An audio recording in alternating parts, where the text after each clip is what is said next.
మరి ఒక సహోదరుడు, మరి అతను ఎవరో తెలియదు, పేరు ఉండదు, పేరుంది, మరి అర్జున్ జే. ఏంట్రో గ్యాప్ ఇచ్చావు? ఏవలా వచ్చింది. మన సంతోష్ కుమార్ గారు మాట్లాడుతూ కొన్ని రోజుల ముందు మన భాషలో ఉన్న బైబిల్ మనకి సరిపోతుంది, మూడు భాషల్లోనికి వెళ్ళాల్సిన అవసరం లేదు అన్న టాపిక్ ఆయన మాట్లాడారు. ఈయన మాట్లాడిన పాయింట్స్ అన్నీ నేను ఆ రోజు రాత్రే విని రాత్రికి రాత్రి అన్ని పాయింట్స్ నేను కట్ చేసి రెడీగా పెట్టుకున్నాను. బట్ కంప్లీట్ చేయడానికి టైం సరిపోలేదు. అయితే ఒక ఆత్మీయ సహోదరుడు చెప్పాడు, ఆయన అన్ని సిల్లి పాయింట్స్ మాట్లాడాడు తమ్ముడు, దానిపైన ఎందుకు వీడియో చేస్తావులే, వదిలేసి అని చెప్పాడు. నేను కూడా సరే ఎందుకులే అని అనుకుని ఈ వారం 10 రోజులు వదిలేసా. కానీ మనం రెస్పాండ్ అవ్వకపోతే సంతోష్ కుమార్ గారు చెప్పిందే కరెక్ట్ ఏమో అని అనుకుంటారు చాలా మంది. సో జస్ట్ కొన్ని విషయాలు మాత్రమే మనం చూద్దాం. అతను ఇదిగోండి ఈ త్రిత్వవాదుల భావజాలం కలిగిన వాడని అర్థమవుతుంది.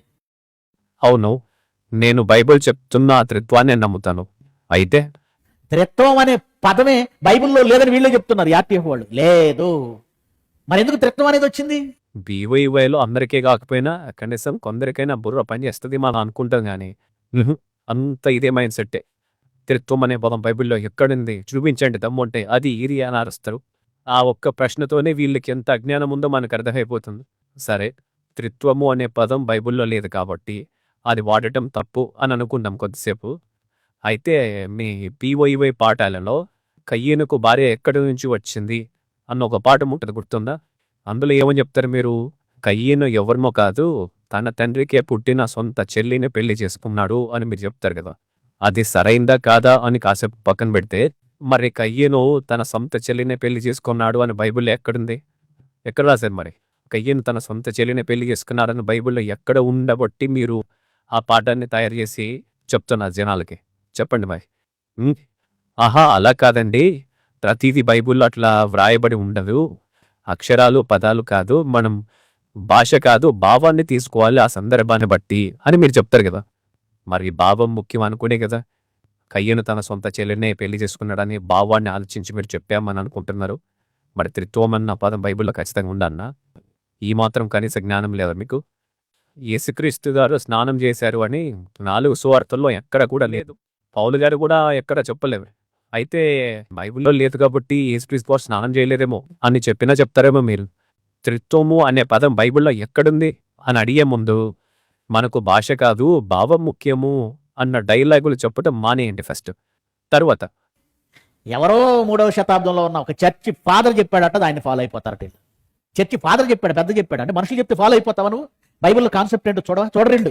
వీళ్ళకి పదాలు కావాలి, మనుషులు చెప్పినవి కావాలి. ఎవరో 3వ శతాబ్దంలో చర్చి ఫాదర్ చెప్పాడంట త్రిత్వం అన్నదాన్ని. చరిత్ర తెలియదు కదా మన బీవైఫ్ వాళ్ళకి. ఇక ముందు కూర్చొని వినే వాళ్ళంతా తానా అంటే తొందాననే డాచ్. వాళ్ళు ఏం చెప్తారు నమ్ముతారు. అవును, ఈయన ఇలా చెప్పాడు, నిజంగానే అదే జరిగిందా అని చరిత్రను వెరిఫై చేసుకునే అలవాటు ఎలాగో ఉండదు. సో కాబట్టి ఆయన ఏం చెప్తే అది ఖచ్చితంగా నమ్మేస్తారు. అసలు నైసియా కౌన్సిల్ అన్నది ఎందుకు జరిగిందో తెలియదు. అసలు నైసియా కౌన్సిల్ యొక్క ఉద్దేశం ఏంటో కూడా తెలియదు. అసలు నైసియా కౌన్సిల్ యొక్క ఉద్దేశం ఏంటో, చరిత్రలో అసలు ఏం జరిగిందో తెలుసుకుని తర్వాత మాట్లాడండి, సరేనా? నెక్స్ట్, ఎప్పుడైతే నువ్వు హీబ్రూ అని గందరగోళం లేపావో చాలా మందికి తెలుగు బైబిల్ మీద ఒక అనుమానం ప్రారంభమవుతుంది. ఆహా, మూల భాషల్లోనికి వెళ్ళి చూద్దామంటే తెలుగు బైబిల్ పైన అనుమానం వచ్చేస్తుందంట. అబ్బో, తర్వాత ఈ అనుమానం ఎప్పుడైతే మొదలైందో బైబిల్ మీద నమ్మకం పోతుంది, తెలుగు బైబిల్ మీద, వాళ్ళు చదువుతున్న బైబిల్ మీద నమ్మకం పోతుంది. ఎప్పుడైతే అవిశ్వాసం ఏర్పడుతుందో ఇక దాన్ని నమ్మడం మానేస్తాడు. విన్నారుగా ఈయన మాటలు.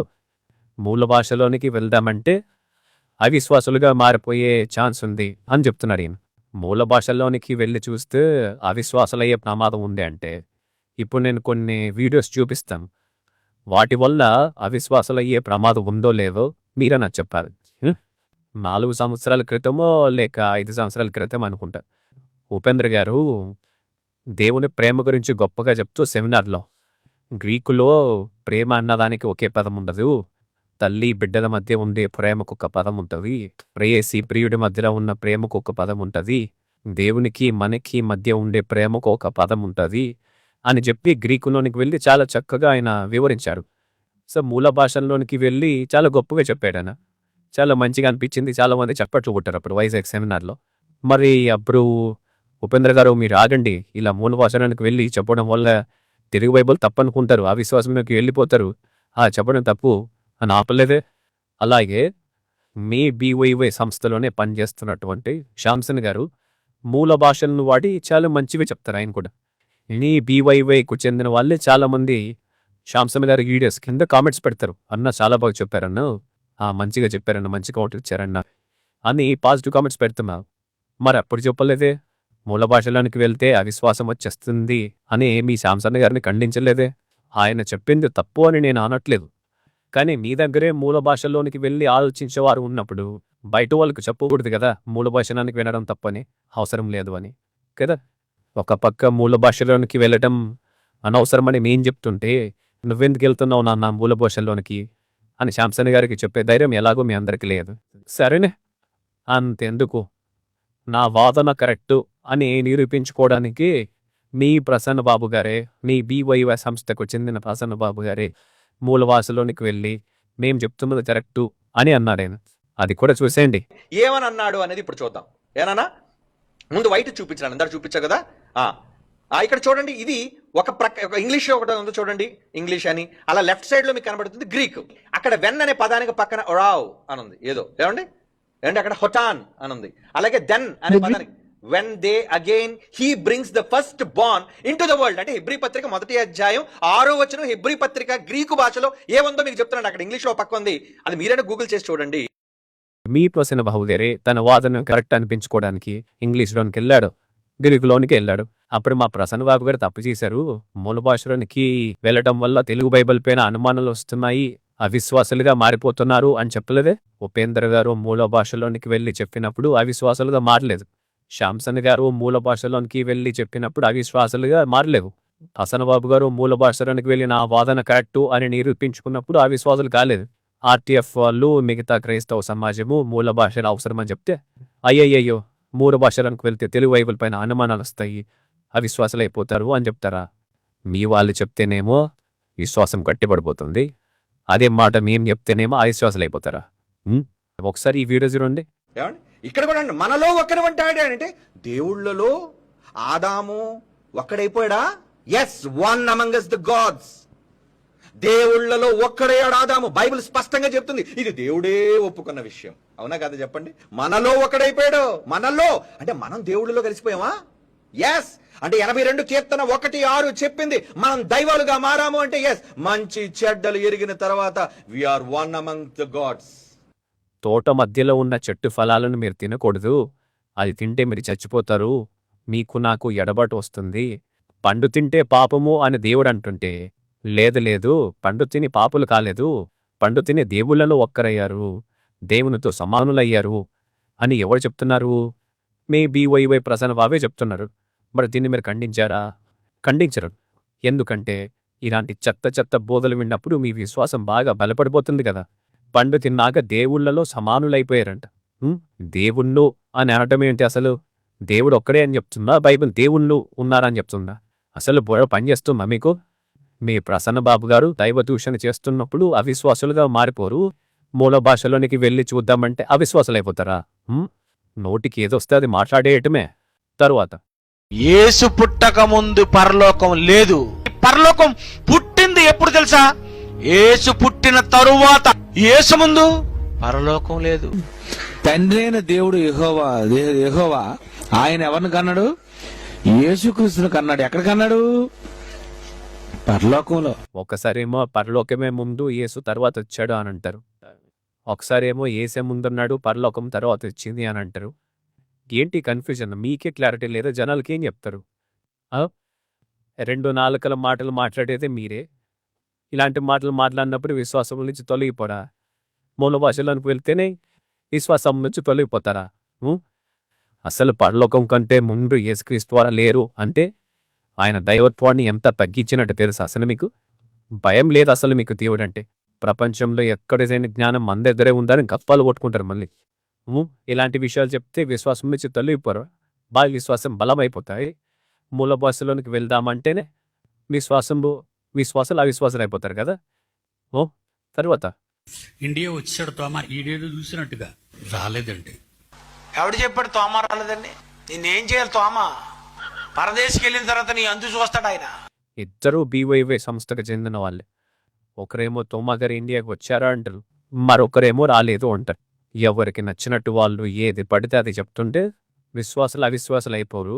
మూల భాషలోనికి వెళ్ళి చూద్దామంటే అవిశ్వాసులు అయిపోతారా? తరువాత డాడీ నేను ప్రాణం ఇస్తాను లేక లేక లేక లేక లేక లేక కోట్ల మంది దేవదూతల సమక్షంలో ఆయన మొదటి కొడుకును కన్నాడు. ఆయనే క్రీస్తు యేసు. పరలోకంలో పుట్టాడు యేసుక్రీస్తు. లేక లేక దేవదూతల సమక్షంలో యేసుక్రీస్తు గారిని కన్నారంట. అంటే యేసుక్రీస్తు వారి కంటే ముందే దేవదూతలు ఉన్నారు. ఈయన లెక్క ప్రకారం యేసుక్రీస్తు గారి కంటే ముందే దేవదూతలు ఉన్నారు కాబట్టి దేవదూతనే గొప్ప అప్పుడు. మరెందుకు ఊరికే వాళ్ళని ఆరాధించకపోయారా? లేదా మేము యేసుక్రీస్తు గారిని దేవుడు అని అంగీకరించము అని చెప్పేంత ధైర్యము లేదు. దేవుడు అంటారు, ఆయన దైవత్వం గురించి నీచంగా మాట్లాడతారు. ఇలాంటి చెత్త బోధలు విన్నప్పుడు విశ్వాసులు అవిశ్వాసులు అయిపోరు. మూల భాషల్లోనికి వెళ్తే అవిశ్వాసాలు అయిపోతారా?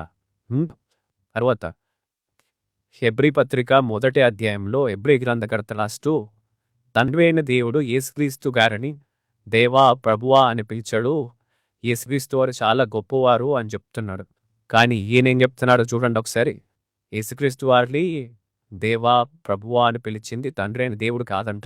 సాక్షాత్తు యెహోవా దేవుడు యేసుక్రీస్తుని ఏమన్నాడు? దేవా అన్నాడు అని ఈ వచనాన్ని బట్టి చెబుతున్నారండి. ప్రిలరా, బైబిల్ సరిగా చదవకపోతే ఇలాగే ఏడుస్తుంది. ఇక్కడ దేవా అని పలికింది దేవుడు కాదు. 45వ కీర్తన కోరవ కుమారులు రాశారు.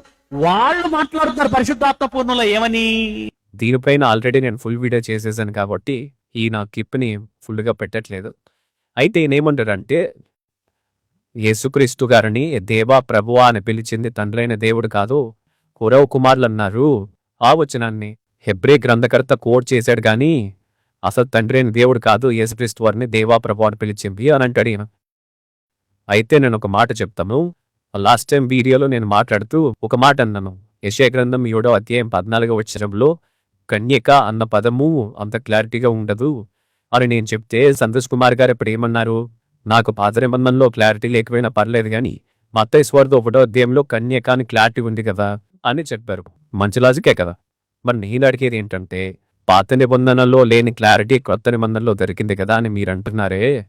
మరి పాత నిబంధనలో కోరవ కుమారులే పిలిచినట్టే ఉంది, కానీ కొత్త నిబంధనలో తండ్రి అనే దేవుడే పిలిచాడు అని క్లారిటీ ఉంది కదా. మరి ఈ క్లారిటీ మీకు అవసరం లేదా? మరి కొత్త నిబంధనలో చాలా క్లారిటీగా ఉంది కదా, అలా పిలిచింది తండ్రి అనే దేవుడే అని. మరి దీన్ని ఎందుకు ఒప్పుకోలేదు? ఓహో, ఇప్పుడు తండ్రి అయిన దేవుడే యేసుక్రీస్తు గారిని దేవా ప్రభు అని పిలిచాడు అన్న నిజాన్ని మనం ఒప్పుకుంటే యేసుక్రీస్తు గారు కూడా తండ్రి అయిన దేవుడితో పాటు సమానుడని ఒప్పుకోవాల్సి వస్తుంది. అప్పుడు ఎట్లా యేసుక్రీస్తు వారు గొప్పగా అనిపిస్తారు కదా, అది మనకు నచ్చదు కదా. సో దాన్ని అలా చెప్పకూడదు. యేసుక్రీస్తు వారిని గొప్పగా చూపిస్తే బాగోదు, చట్టలా చూపిస్తాయని విశ్వాసాలు బాగా బలపడిపోతాయి, కాబట్టి దీన్ని మార్చి చెప్పాలి అని చెప్పారు కదా మీరు.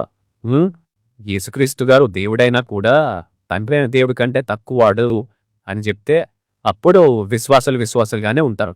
మూల భాషల్లోనికి వెళ్ళి చూద్దాము అంటే అవిశ్వాసులు అయిపోతారు. అలా చెప్పటం తప్పు కదా. సో కాబట్టి జరిగిందేదో జరిగిపోయింది. దేవుడు మీకు 2వ జీవితాన్ని ఇచ్చాడు. పక్షరాజు వల్లే 2వ యవ్వనం మీకు మళ్ళీ వచ్చింది. సో కనీసం ఇప్పటి నుంచి అయినా దేవుని గురించి కానీ క్రీస్తు దైవత్వాన్ని గురించి కానీ గొప్పగా చెప్పడం నేర్చుకోండి. మాకు పలానా విషయం నచ్చలేదు, దీన్ని మార్చి చెప్తాను అని అనుకోకండి. మీరన్నట్టు పిడి సుందరరావు గారు చెప్పింది, ప్రసన్న బాబు గారు చెప్పింది యాజ్టీస్గా మేము చెప్పము. నేను కూడా 25 సంవత్సరాలు పరిశోధించాను అని అన్నారు. బానే ఉంది. కాకపోతే బైబిల్ని ఇలాగ పరిశోధించాలి అని నేర్పించిందే తప్పుగా నేర్పించేశారని. కాబట్టి అదొకసారి సరిగ్గా చూసుకుంటే మంచిది. బైబిల్ని ఎలా చదవాలి, ఎలా అర్థం చేసుకోవాలి అని మీ పిడి సుందరరావు గారు నేర్పించిన రూటే తప్పు. అందుకే అన్ని ఇలా తప్పు చెప్పాల్సి వస్తుంది. మీలో మీకే క్లారిటీ లేదు. ఒకే సంస్థకు చెందిన వారే ఒక్కొక్క సమయంలో ఒక్కొక్కరు ఒక్కొక్క రకంగా చెప్తున్నారు. అప్పుడు విశ్వాసుల పరిస్థితి ఏంటి ఆలోచించలేదా? మళ్ళీ నేను ఇంకా 4-5 పాయింట్స్ మాత్రమే చూపించాను.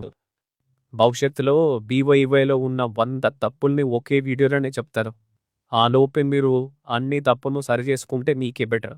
ఇది అసూయతో, కోపంతో, పగతో చెప్తున్నది కాదు, ఆవేదనతో చెప్తున్నాయి. సో అర్థం చేసుకోండి. మనందరము మనుషులమే, తప్పులు చేస్తాం. కానీ ఆ తప్పును ఒప్పుకొని సరిదిద్దుకుందాం. తప్పేముంది? కాబట్టి ఆలోచించండి. మూల భాషలన్నవి ఎందుకు అవసరమో అన్న విషయాలు ఇప్పుడు కూడా నేను కావాలని చెప్పలేదు. ముందు ముందు చెప్తాను. బీవైవేలో ఉండే ఒక భయంకరమైన బోధని మూల భాషలను వాడి మీ దుర్బోధను బయట పెడతాను. సో ఎదురు చూస్తూ ఉండండి. ఈ విశ్వాసులు అవిశ్వాసులుగా మారిపోయేంత భయంకరమైన బోధలు మీ దగ్గరే ఉన్నాయి కాబట్టి ముందు మీరే సరి చేసుకుంటేనే మంచిది. మరి దేవుడు మిమ్మల్ని మీ కుటుంబాలను బీవైవై బంధకాల నుంచి విడిపించునుగాక.